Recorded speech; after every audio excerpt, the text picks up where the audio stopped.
Muy buenas tardes, hola, ¿cómo están?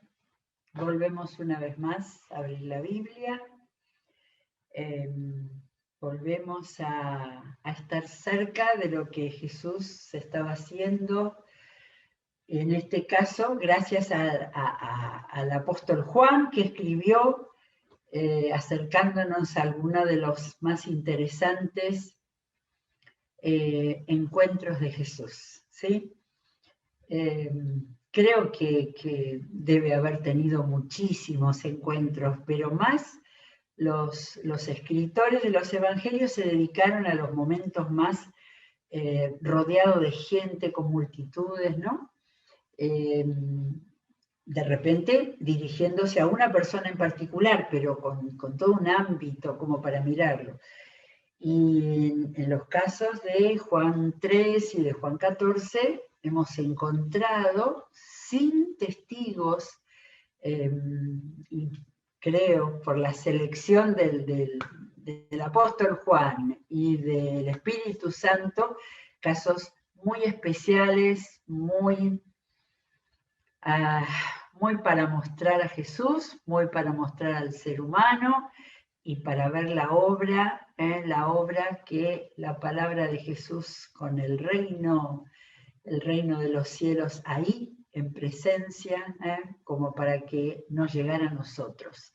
Y cada día que abrimos la Biblia tenemos que dar gracias porque el Señor permitió que ella llegara a nosotros, y cada vez con traducciones más claras, más sencillas, para que se lo podamos acercar a personas que no conocen la palabra, que nunca tuvieron una cercanía. Y tenemos que hacerlo, tenemos que llegar con Biblias para que el Señor toque a las personas en el momento en que ellas sientan que necesitan de Dios, y abran sus páginas.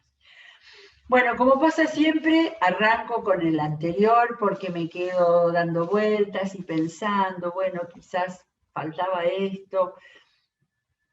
Lo que me quedó así muy fuerte de la entrevista de Jesús con Nicodemo fue que lo llevó desde entender que había que nacer de nuevo espiritualmente hasta llegar a aceptar que ese que primero pensó que era profeta, que después le escuchó decir hijo del hombre, que era el Salvador.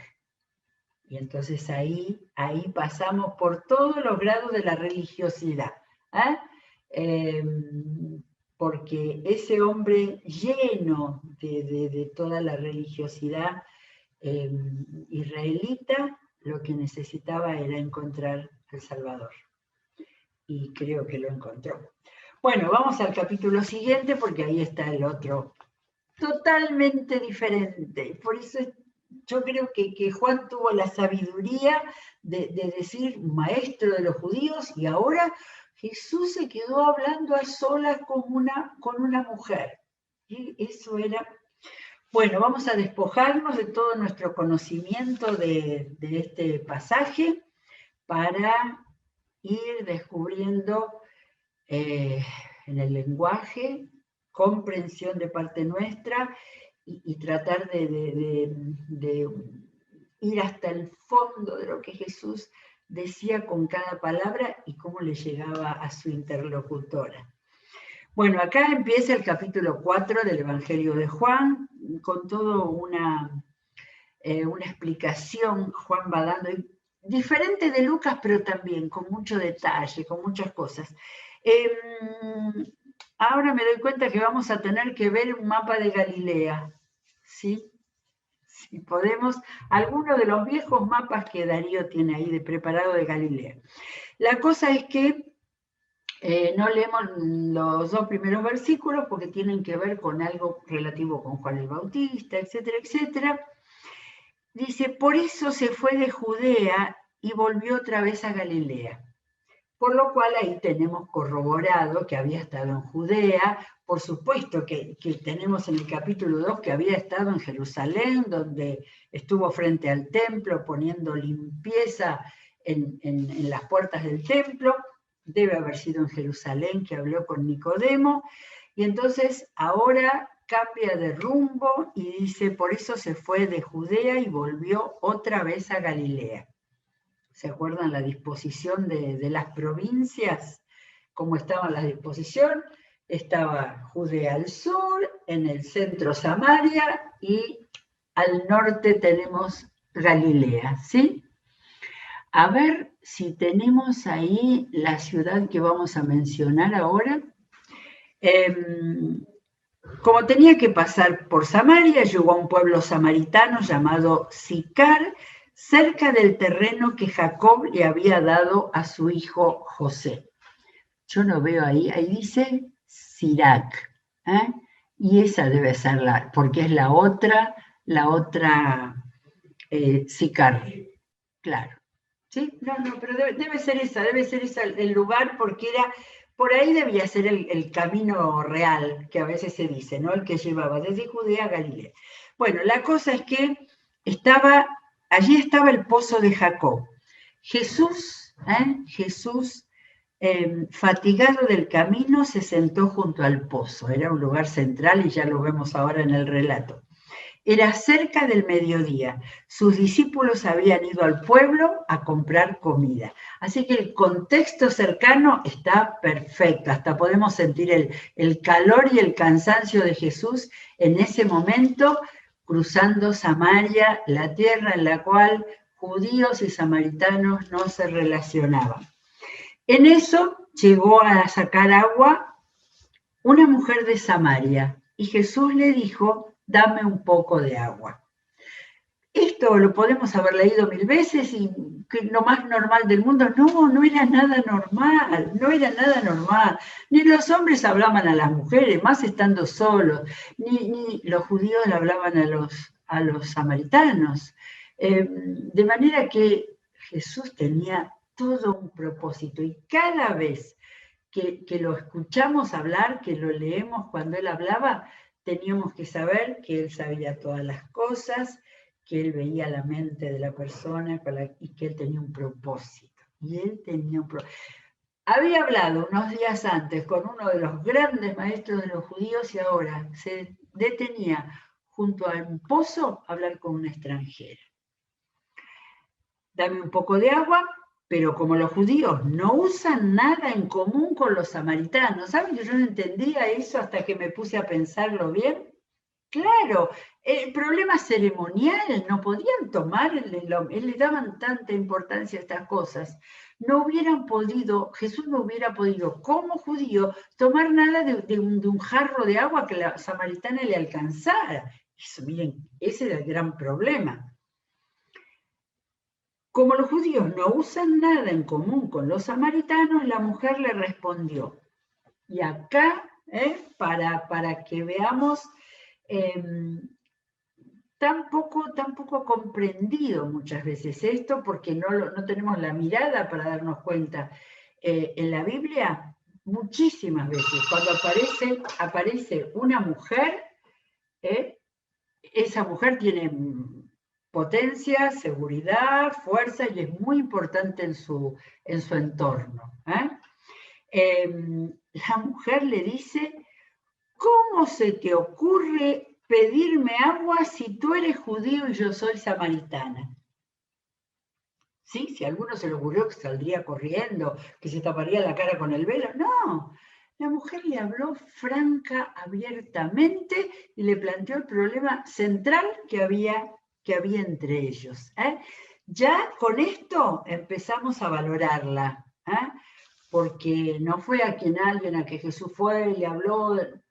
Jesús primero partía de la persona. Bien.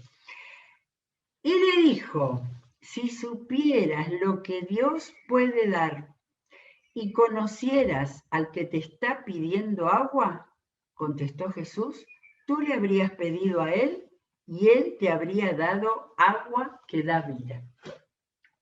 Bueno, otra vez tenemos a Jesús como con Nicodemo, ante una pregunta así más o menos clara, le contesta con algo que deja totalmente desprevenido, desarmado. Acuérdense de Nicodemo. ¿Qué le dice a la mujer? Bien, al parecer Jesús no perdía tiempo, ¿no? Le fue rápido a partir de lo que tenían en común ahí, que era agua, en un jarro, un vaso de agua, le plantea el mensaje que él quiere darle y que ella necesita escuchar. Vamos a desarmarlo, porque si no tenemos un... A ver, acá hay otro. Ah, acá hay otro donde está Sicar. Bien, Darío, maravilloso. Qué bueno, ahí está Sicar, como ven, en el centro de Samaria, de manera que ahí estaba el camino que para ir desde Judea hasta Galilea había que pasar por ahí. Bien, entonces, vamos a desarmar lo que Jesús le dijo. Miren, le dijo, si supieras, verbo saber, lo que Dios puede dar.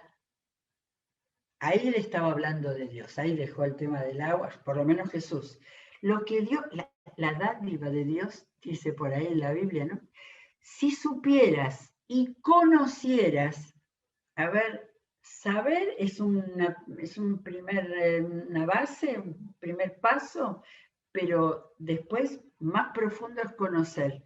Y conocieras al que te está pidiendo agua, primero le habló de Dios y después le habló de él. Saber, conocer y pedir. ¿No es este el plan del Evangelio, de la salvación? Hay que saber de Dios, hay que conocer de Dios, y ahí era Jesús quien lo estaba diciendo, y después pedirle a Él, que Él entre en la vida, que Él le dé el agua de vida. Nunca me había dado cuenta hasta que profundicé todo lo que le estaba diciendo Jesús en esa primera exposición de lo que él le estaba diciendo. Vamos a ver cómo reacciona esta mujer, por lo pronto inteligente, viva y clara. Señor, me llamó Señor, me quedé pensando, no estarían hablando en griego. El Nuevo Testamento lo tenemos escrito en griego, pero ellos estarían hablando en arameo, pero le dijo Señor. Ya no era judío despreciable, le dijo Señor.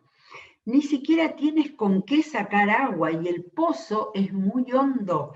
Por ahí leí que la excavación que se hizo en 1930 y pico, a ese pozo que todavía existe tenía 35 o 40, bueno, algo así, entre 35 y 40 metros de hondo. Es verdad que era hondo. Ni siquiera tienes con qué sacar agua y el pozo es muy hondo. ¿De dónde pues vas a sacar esa agua que da vida? Ahora, le hace un razonamiento material, concreto, tal como había reaccionado Nicodemo. Pero dice, esa agua que da vida. Ella había escuchado perfectamente lo que Jesús le había dicho. Quizás no lo entendía, pero había escuchado agua que da vida. ¿Acaso eres tú superior a nuestro padre Jacob, que nos dejó este pozo del cual bebieron él, sus hijos y su ganado? Ya estaba percibiendo en él que había algo superior. Y acá la palabra es superior a nuestro padre Jacob. Referencias. Los que no tienen referencias tienen que tener una Biblia con referencias. Génesis, no, se me olvidó en Jeremías, no, era en Génesis 33, leo solamente un versículo. Cuando Jacob volvió de Padán Aram, llegó sano y salvo a la ciudad de Siquén, en Canaán. Todavía no había conquista, pero era Canaán. Luego, por 100 monedas de plata, les compró una parcela a los hijos de Hamor, el padre de Siquem, y allí instaló su carpa. También construyó un altar y lo llamó el Dios de Israel. Por lo pronto,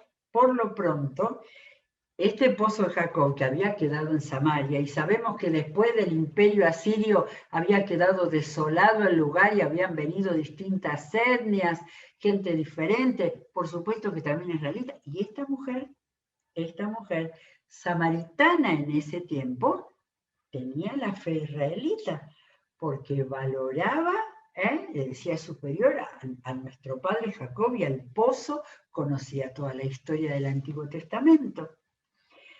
De manera que desde el pozo hondo hasta decir, ¿quién sos, Señor? ¿Quién sos? Sos más que aquellos de nuestra vida religiosa anterior. Y la respuesta de Jesús es, todo el que beba de esta agua volverá a tener sed. Acá Jesús se ponía a la altura de la conversación de ella y le hablaba del agua física. Pero el que beba del agua que yo le daré, no volverá a tener sed jamás. Primera cosa que le dice, yo tengo un agua que quita la sed. Le estaba hablando del Espíritu como a Nicodemo con el nuevo nacimiento. El tema había venido por otro lado, pero en el fondo estaba hablando lo mismo. El agua que yo le daré no volverá a tener jamás, sino que dentro de él, y acá está hablando del Espíritu Santo, dentro de la persona, esa agua se convertirá en un manantial que brotará vida eterna. Le dijo esto antes que a Nicodemo, porque ella que era una mujer común, estaba captando, estaba percibiendo que estaba ahí con alguien muy superior a su padre Abraham, a su padre Jacob, digo. Bueno, en la respuesta, Señor, dame de esa agua para que no vuelva a tener sed, ni siga viniendo aquí a sacarla. Ahí están mezcladas las dos cosas, ¿no? Quizás parecía que la parte espiritual la entendía y después la otra, la comodidad de tener el agua, que no tuviera que ir al pozo de Jacob. Pero estaba en el camino, estaba ya en esa percepción que tiene una persona cuando realmente está cerca de Dios y se da cuenta de que tiene que ponerle toda su mente y todo su ser para entender eso. Reaccionó con toda inocencia, con toda ingenuidad. Y Jesús cortó el diálogo porque si no podía diluirse. Ve a llamar a tu marido y vuelve acá, le dijo Jesús. Ahí Jesús tomó toda la autoridad. ¿Se imaginan que a alguien argentino le hayan dicho eso y hubiera dicho, pero no te metas conmigo? Esa mujer estaba en un momento de un clima de cercanía al Señor. Lo tenía delante, estaban hablando de un tema espiritual, aunque muchos no pudieran entenderlo, y él la bajó a su realidad. No tengo esposo, respondió la mujer. Y era honesta. Jesús avanzó más. Creo que no tenemos derecho a pensar que fue como para golpearla, como para derribarla. Fue para ayudarla. Es cierto, bien has dicho que no tienes esposo. Es cierto que has tenido 5 y el que ahora tienes no es tu esposo. En esto has dicho la verdad.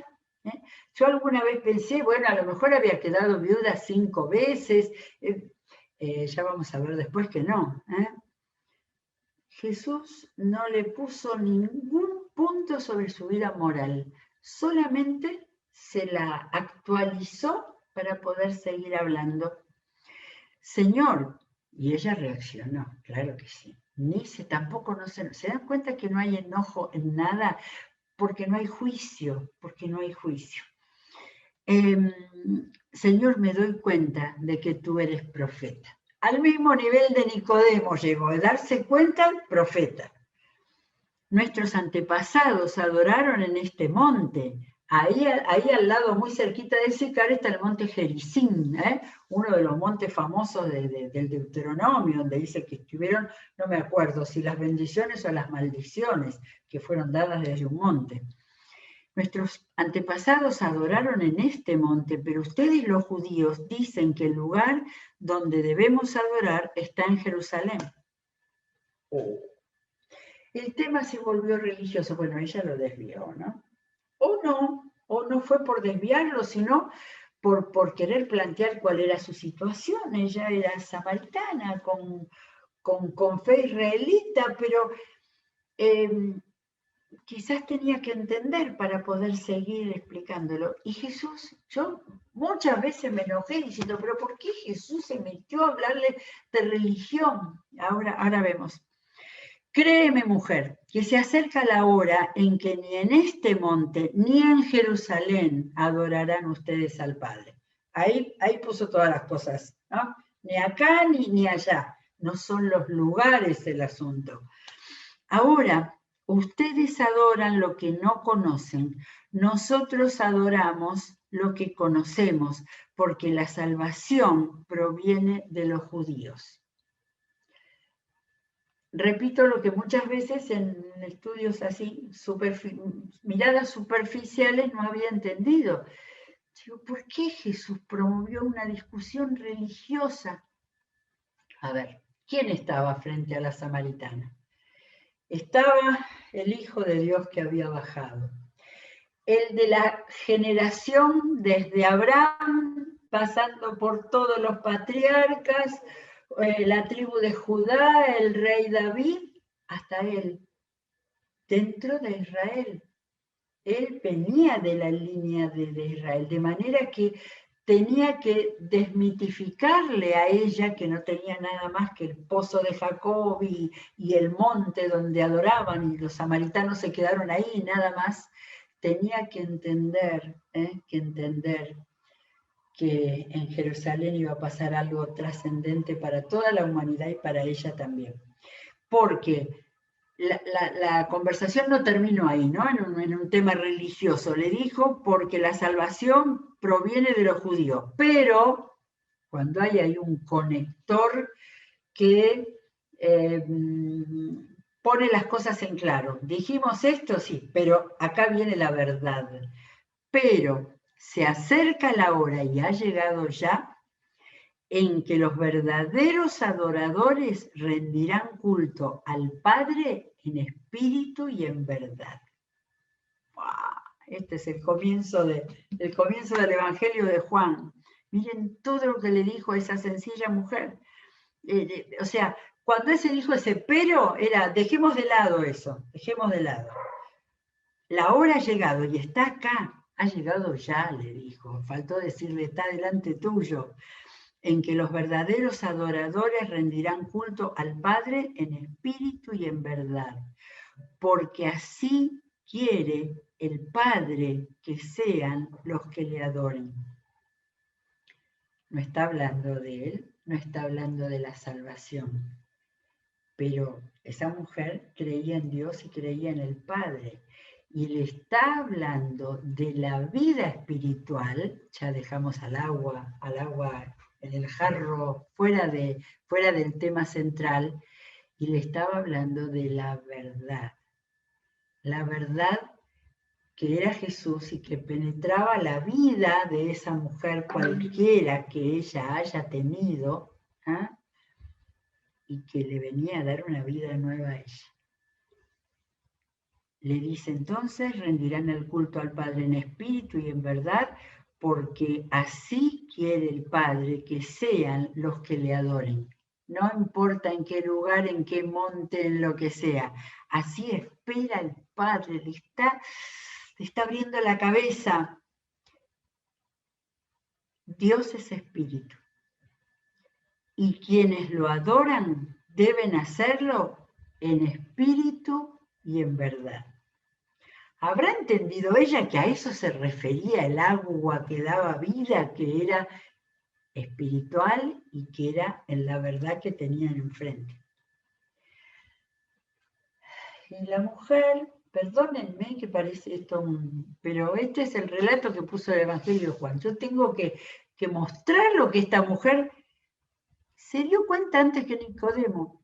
Le dice, sé que viene el Mesías, al que llaman el Cristo, respondió la mujer. ¿Ven lo rápido que ella se iba dando cuenta, a pesar del camino recorrido para llegar a él? Cuando Él venga, nos explicará todas las cosas. ¿Se acuerdan que al principio le dijo, si supieras lo que Dios puede dar y conocieras al que te está pidiendo? Ella estaba sabiendo y estaba conociendo, porque conectó toda esa conversación con el Mesías que iba a venir y que nos explicaría. Miren lo que ella pensó, que nos explicaría todas las cosas. Y acá el asombro total, si lo leímos sin darnos cuenta, no veníamos saboreando todo el pasaje. Jesús le dijo, ese soy yo, el que habla contigo. ¿Cuántas veces Jesús dijo abiertamente, ese soy yo? No las busqué, pero muy pocas. Tengo en mente otro caso en el mismo Evangelio de Juan, que ya lo vamos a ver. Jesús lo decía abiertamente, si no él hablaba del Hijo del Hombre, y de manera que pudiera entenderse, pero es como que no estaba la persona lista para entender. Le dijo a esa mujer que él era el que iba a dar el agua de vida, que él era el que Dios quería que reciban en espíritu y en verdad. Le dijo todo el Evangelio a ella, porque ella había empezado a hablar de que iba a venir, dijo, el Mesías y el Cristo. Las dos palabras con que en el Antiguo Testamento se habla de Jesús. Sé que viene el Mesías, el que llaman el Cristo. Estaba preparada. Quizás se me ocurre ahora ese toque de Jesús en su vida personal, le hizo sentir, percibir que había más cosas que arreglar que el problema de solucionar el del agua para su vida.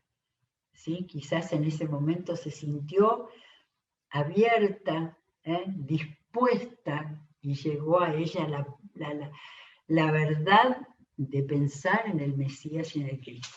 Creo que por eso Jesús le dijo, ese soy yo, el que habla contigo. Después viene todo un pasaje que lo vamos a ver otro día, porque no va con esto. Volvieron los discípulos, le sacaron cosas, estuvieron mal pensando. No lo vamos a ver, no nos interesa. En el versículo 19 dice, muchos de los samaritanos que vivían en aquel pueblo creyeron en él. Samaritanos. Antes que muchos de los galileos y judíos por los cuales Jesús les predicó. Muchos de los samaritanos que vivían en aquel pueblo creyeron en él por el testimonio que daba la mujer. ¿Cuál es el testimonio? Encontré al Mesías. Me dijo un hombre judío que me dijo que iba a tener agua de vida. No. El testimonio, por eso yo creo que por eso Jesús se manifestó totalmente a ella, porque era absolutamente sincera. Le dijo, a los hombres me dijo todo lo que he hecho. Es decir, esto devela un poco el tema de los 5 maridos. Me dijo todo lo que he hecho. Así que cuando los samaritanos fueron a su encuentro, fueron corriendo a buscar a Jesús, le insistieron en que se quedara con ellos. Jesús permaneció allí 2 días en Samaria. Y muchos más llegaron a creer por lo que él mismo decía. Ya no creemos solo por lo que tú dijiste, le decían a la mujer. Ahora lo hemos oído nosotros mismos. Y sabemos que verdaderamente este es el Salvador del mundo. Vergüenza para todos los otros, ¿eh? Los samaritanos entendieron primero, quién era el Salvador del mundo, y se usa la palabra Salvador. Extraordinario, muy bien. vamos a seguir mañana con otro pasaje del Evangelio de Juan. Y vamos a seguir abiertos a todo lo que el Señor nos esté mostrando en estos días y siendo testimonio en esta semana maravillosa en que quizás muchos algo se acercan y se interesan en las cosas de Dios. Será hasta mañana si Dios quiere. Dios los bendiga.